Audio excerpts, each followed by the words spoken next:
came into office, I met right there in the Oval Office with President Obama.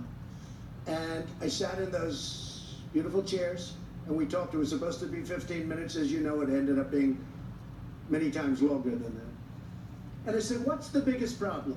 He said, by far, North Korea. And I don't want to speak for him, but I believe he would have gone to war with North Korea. I think he was ready to go to war. In fact, he told me he was so close to starting a big war with North Korea. Now, where are we now? No missiles, no rockets, no nuclear testing.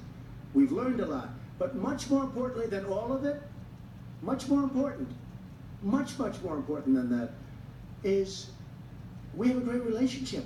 I have a very good relationship with Kim Jong-un.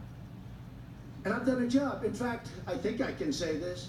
Prime Minister Abe of Japan gave me the most beautiful copy of a letter that he sent to the people who give out a thing called the Nobel Prize. He said, I have nominated you, or respectfully on behalf of Japan, I am asking them to give you the Nobel Peace Prize. I said, thank you. Many other people feel that way too. I'll probably never get it, but that's okay. They gave it to Obama. He didn't even know what he got it for. He was there for about 15 seconds and he got the Nobel Prize. He said, oh, what did I get it for? With me, I probably will never get it.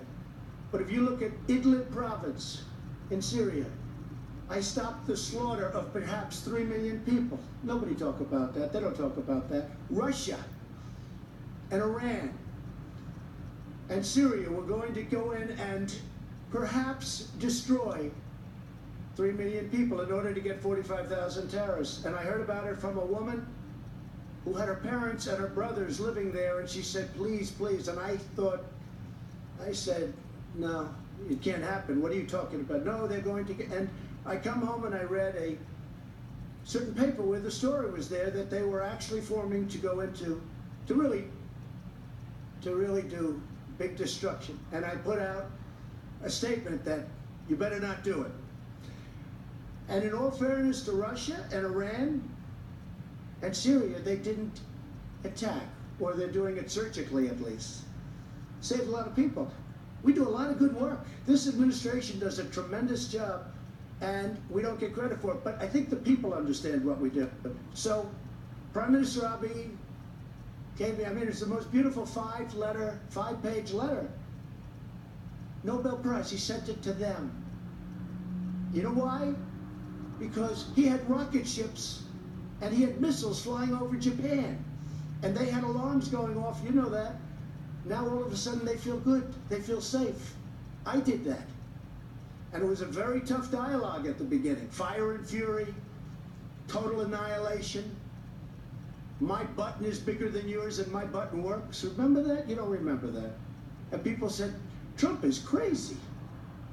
And you know what it ended up being? A very good relationship. I like him a lot and he likes me a lot.